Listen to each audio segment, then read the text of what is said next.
Ah yes, the infamous Nazi zombie subgenre. Made popular in the late 1970s and early 80s by such films as Shockwaves and Zombie Lake, this particular kind of zombie film has remained popular even today, with the more recent release of the Swedish film Dead Snow. The only difference, however, between Shockwaves and Zombie Lake and the movie we're going to be taking a look at today, Oasis of the Zombies, is that while the aforementioned zombie movies took place in large bodies of water, the setting of Oasis of the Zombies is right smack dab in the middle of the desert. You know, the dry, barren, desolate fucking desert. The ideal location for a zombie film. Let the entertainment commence. The film begins with two random women cruising around the Sahara Desert, presumably lost and disoriented. One of them doesn't seem to mind all that much, though.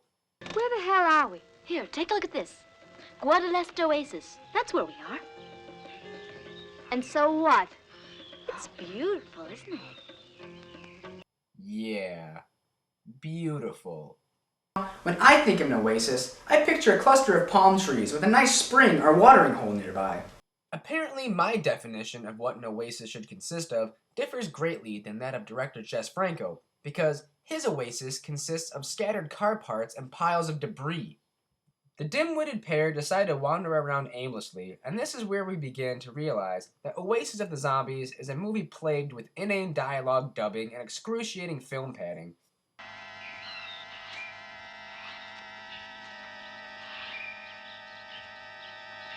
Someone help me! I'm still alive, only I'm very badly burned. Whoever dubbed this movie had to be fucking with us. We've been rolling in that desert for over 15 hours. Did you hear? What was it? A frog. Oh, yeah, of course, desert frogs. Why didn't I think of that? You're so stupid! They continue wandering around to check out the scenery, or lack thereof. Look, what's that over there? Where? Hey, look, this thing's sticking out. Looks like a cannon. Don't touch it. What do you want with a cannon? I'll settle for this rifle. Oh!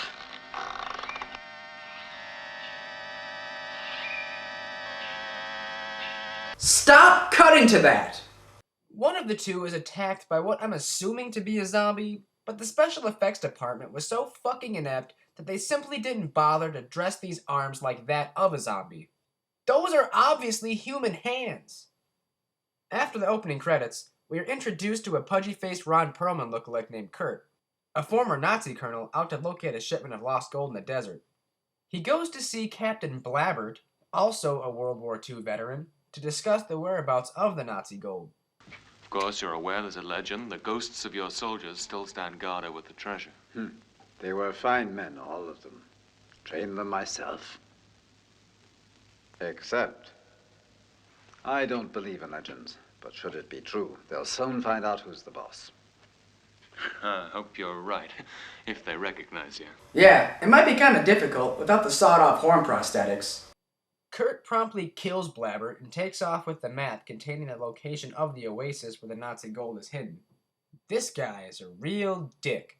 Turns out, Blabbert was the father of a young college student named Robert who receives a letter of his father's passing. It's my father. Bad news? He's dead. I've got to go. I know how much you loved him. Where are you going? To Africa. That's where he's been living since the war. I've got to go. I'm sorry, Robert. Hey, Sylvie. Okay. I've been looking for you the whole morning. Well, here I am. What happened? Bye, Robert. Robert takes the letter home to read about his father's past, and we cut to a flashback taking place during World War II. If Pauly Shore shows up in this fucking movie, I swear to God. We cut to a pathetic attempt at a full-fledged war scene, sans bullet hits and coherent editing. There's only one thing that could fix a scene like this, and I know how to get the job done.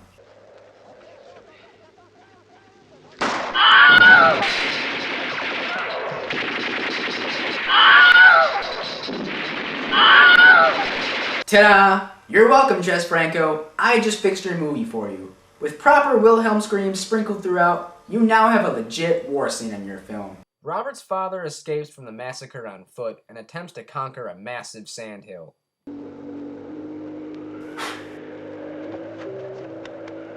He continues to stagger around in the sand, but not before making it up and over the other side of the hill? Oh wait, he didn't. Director Jess Franco just doesn't give a shit about proper screen direction. Thanks, Dick. Not too long after falling face first into the sand, he is rescued and revived by some random sand people. For his gratitude, he decides to sketch a portrait of the daughter of the leader of the group. Unfortunately for her, he's no Jack Dawson. No matter, they fall head over heels for each other and go for a quick stroll through the desert. Oh man, I'm a little tiny horny honey. Take me, man meat!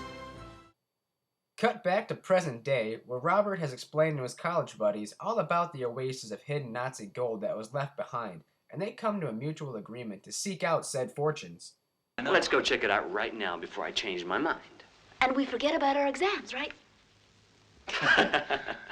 Exams don't stand a chance against $6 million.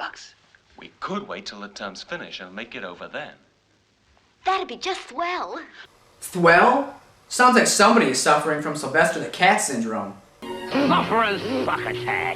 We meet back up with Kurt, who has managed to wrangle together a group of gold-hungry lackeys who are quickly gobbled up by flesh-eating desert ghouls. The zombies in this movie are some of the worst-looking zombies I've ever seen in a horror film. There's the Ted Danson in blackface zombie, the phony Halloween store prop zombie, the eye-bulging Marty Feldman zombie, and zombies that look like they just wandered off the set of Zombie Bukkake. No, that's not a real movie, but it is a book that's in desperate need of a proper adaptation. Excuse me, sir, but could you please get these worms off my face? Thanks. Robert and his colleagues arrive at their destination, then proceed to wander aimlessly through the streets when they briefly run into a film crew documenting the scenery. Hi there, what are you doing? He handles the camera and me the sound. That's how movies are made. They're then accosted by Kurt, who narrowly escaped the harrowing zombie attack and has come all the way back from the Oasis to find them at random, burbles some nonsensical bullshit, and collapses dead at their feet. Hey, I'm Robert Blabbert, Captain Blabbert's son. Kurt, the Oasis, where's the Oasis? Where's the Oasis? Come on, You've can't got you to see tell he's me where it dying? is. Where is it, Kurt? The place is down.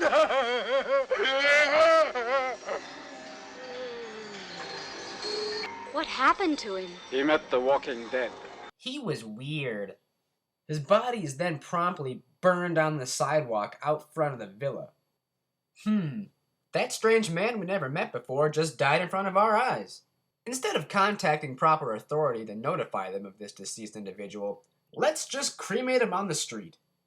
After some further investigation, Robert and company wind up in the home of the leader of the Sand People, who housed his injured father while he was recuperating from battle. I'm Robert Blabbert. And you're the father of Aisha. Yes. I found out from my father's diary she was my mother. She died giving birth to me. Your father was desperate when I told him, but I gave him his son. Wait, so this is really supposed to be the same guy who revived Robert's father 30 years prior during World War II, and all they did to age the actor was slap a fucking mustache on his face? I half expect the guy to grab a microphone and belt out a few of his favorite things for us. Raindrops on roses and whiskers on kittens, bright copper kettles and warm woolen mittens, brown paper packages tied up with strings. These are a few of my favorite things. Goulet! Robert makes his way out into the desert and discovers a few random corpses strewn about. Who could have done this? Let's get him some water. He'll pull through. You sure about that? Have you instantly forgotten about the 3 corpses right behind you? Think a glass of water will spring them back to life too? Despite the loss of their companions, a fucking romance is struck up and we're treated to some random gratuitous heavy petting. I've got to get back to the others. I hate to leave you like this. I don't mind waiting till we're rich. Theoretical Nazi gold makes you attractive. At 65 fucking minutes in, more zombies finally decide to show up, but take their sweet time rising from the depths of the sand dunes, padding the film along. Would you get out of there already? God, somebody do something!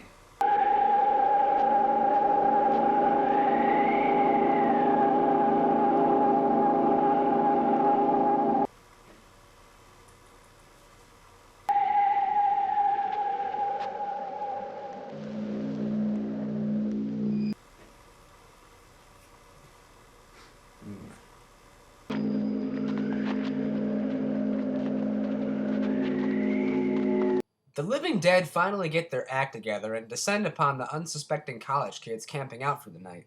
Craftily pouring a ring of gasoline around the campsite, Robert and his crew attempt to keep the zombies at bay. Let's get some bottles and make Molotov cocktails, like at school. What fucking university do you go to again? Where you make Molotov cocktails? A few more casualties succumb to the living dead. At least that's what appears to be going on, since the majority of the climax of the film is intercut with unintelligible shots that feature billowing clouds of smoke.